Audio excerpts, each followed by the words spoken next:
শুরু হয়েছে। আমাদের দখলে কোন খবর?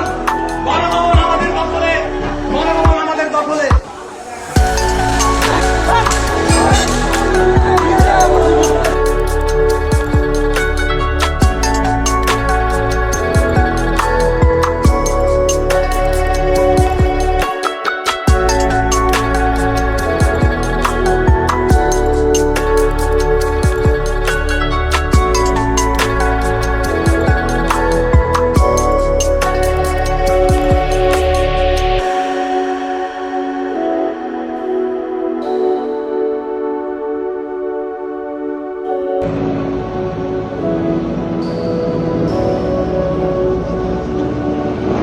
Holy shit! Shit! গণভবন থেকে জাস্ট ও মাই গড!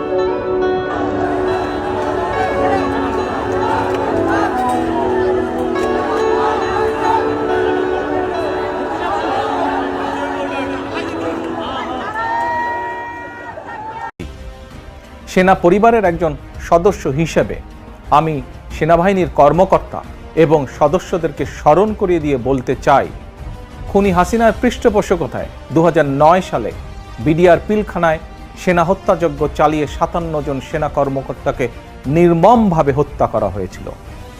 সেদিন নিজের সহকর্মীদের রক্ষা করতে আপনারা চূড়ান্তভাবে হয়েছিলেন ব্যর্থ, অথচ এখন সন্তান সমতুল্য ছাত্রছাত্রীদের বুকে গুলি চালিয়ে নিজেদের বীরত্ব জাহির করছেন আপনারা। বীরত্ব দেখাতে চাইলে অরক্ষিত সীমান্তে যান। জনগণ মনে করে দাবিদারি করতে করতে আপনারা নিজেদের স্বাধীনতা, সম্মান, সাহস এবং আত্মমর্যাদা হারিয়ে ফেলেছেন। সেনাবাহিনীকে বলবো, মিয়ানমারের সেনাবাহিনীর মতন নিজ দেশের জনগণের সঙ্গে যুদ্ধে লিপ্ত হবেন না। এতে কোনো বাহাদুরি নেই।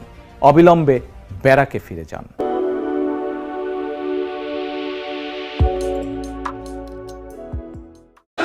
প্রিয় ভাইরা, এ পর্যায়ে বক্তব্য রাখবেন, কেউ স্লোগান ধরবেন না। এই কোঠা আন্দোলনের প্রারম্ভে যিনি এই কোঠা আন্দোলনকে নিয়ে ভিডিও বার্তা পাঠিয়েছিলেন আজকের প্রধান অতিথি, সর্বপ্রথম দেশের জনগণকে আহ্বান জানিয়েছিলেন এবং কোঠা আন্দোলনকে সমর্থন দিয়েছিলেন আজকের প্রধান অতিথি দেশ নায়ক তারেক রহমান। এ পর্যায়ে বক্তব্য রাখবেন এই গণতান্ত্রিক আন্দোলনের আপসীন নেতা, 18 কোটি জনগণের আশা আকাঙ্ক্ষার মূর্ত পথে আল্লাহর রহমতে ভবিষ্যৎ প্রধানমন্ত্রী, আজকের এই সভার প্রধান অতিথি দেশ নায়ক তারেক রহমান। ওই নেতা আছে, সবাইকে হাত তুলে বলতে হবে নেতা আছে। ওই সেই নেতা তারেক রহমান, তারেক রহমান, তারেক রহমান বীরের বেশে আসবে ফিরে বাংলাদেশে। তারেক রহমান বীরের বেশে ওই নেত্রী আছে, সবাইকে হাত তুলে বলতে হবে নেত্রী আছে। ওই সেই নেত্রী খালেদা জিয়া, খালেদা স্বাধীনতার ঘোষক জিয়া, লাউ সালাম, স্বাধীনতার ঘোষক জিয়া, বাংলাদেশের অপর নাম স্বাধীনতার অপর নাম, গণতন্ত্রের অপর নাম। প্রিয় ভাইরা, বক্তব্য রাখছেন প্রধান অতিথি দেশ নায়ক তারেক রহমান। সবাই বসে পড়বেন, সবাই বসে ধৈর্য সহকারে বক্তব্য শুনুন।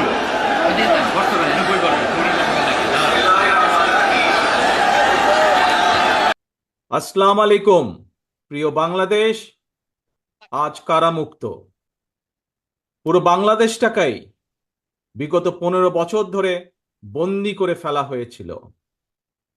আয়নাঘর মুক্ত আজ আমাদের প্রিয় বাংলাদেশ। বিরোধী মতের মানুষকে আয়নাঘরে আটকে রাখা হতো। আজ উন্মুক্ত হয়েছে গণতন্ত্রের দ্বার।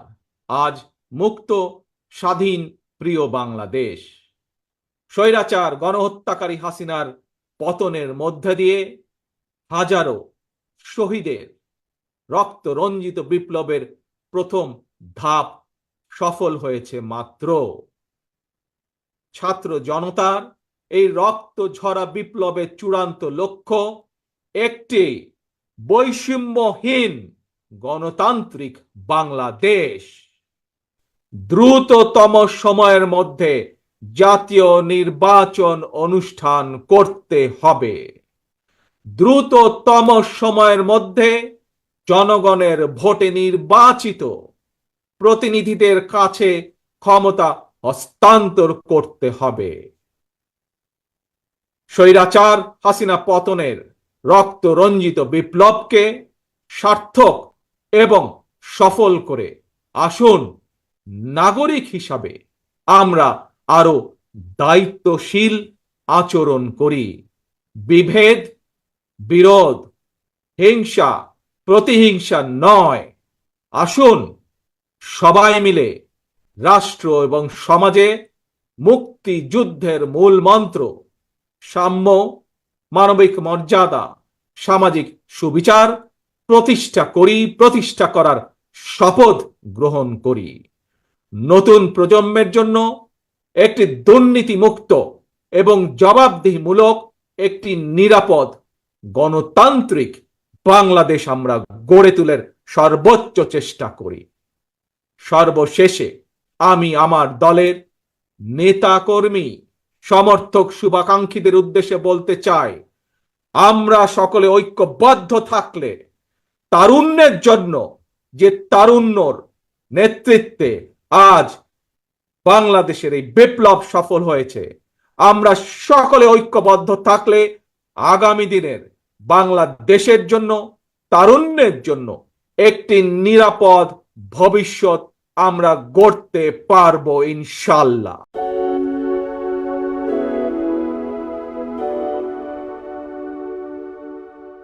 আমার কারাবন্দী অবস্থায় আপনারা আমার কারামুক্তি ও রোগ মুক্তির জন্য সংগ্রাম করেছেন, দোয়া করেছেন।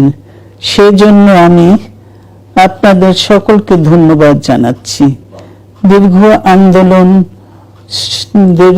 আন্দোলন সংগ্রাম ও ত্যাগের মধ্য দিয়ে আমরা ফ্যাসিবাদী অবৈধ সরকারের কাছ থেকে মুক্তি পেয়েছি। আমি আন্তরিক ধন্যবাদ জানাতে চাই আমাদের বীর সন্তানদের, যারা মরণপণ সংগ্রাম করে এই অসম্ভবকে সম্ভব করেছে। শত শত শহীদদের জানাই শ্রদ্ধা। এই বিজয় আমাদের নতুন সম্ভাবনা নিয়ে এসেছে। দীর্ঘদিনের নজিরবিহীন দুর্নীতি, গণতন্ত্রের ধ্বংসের স্তূপের মধ্য থেকে আমাদের নির্মাণ করতে হবে এক সমৃদ্ধ বাংলাদেশ। আমি আন্তরিক ধন্যবাদ জানাতে চাই আমাদের বীর সন্তানদের, যারা মরণপণ সংগ্রাম করে এই অসম্ভবকে সম্ভব করেছে। শত শত শহীদদের জানাই শ্রদ্ধা। এ বিজয় আমাদের নতুন সম্ভাবনা নিয়ে এসেছে। দীর্ঘদিনের নজিরবিহীন দুর্নীতি, গণতন্ত্রের ধ্বংসের স্তূপের মধ্য থেকে আমাদের নির্মাণ করতে হবে এক সমৃদ্ধ বাংলাদেশ।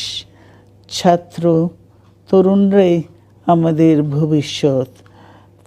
তরুণরা এই যে স্বপ্ন নিয়ে বুকের রক্ত ঢেলে দিয়েছে, সেই স্বপ্ন বাস্তবায়নে করতে মেধা, যোগ্যতা, জ্ঞান ভিত্তিক গণতান্ত্রিক বাংলাদেশ গড়ে তুলতে হবে।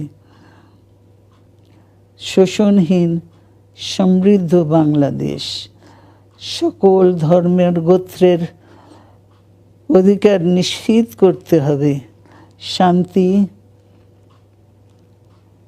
প্রগতি আর সাম্যের ভিত্তিতে আধুনিক বাংলাদেশ নির্মাণে আসুন আমরা তরুণদের হাত শক্তিশালী করি।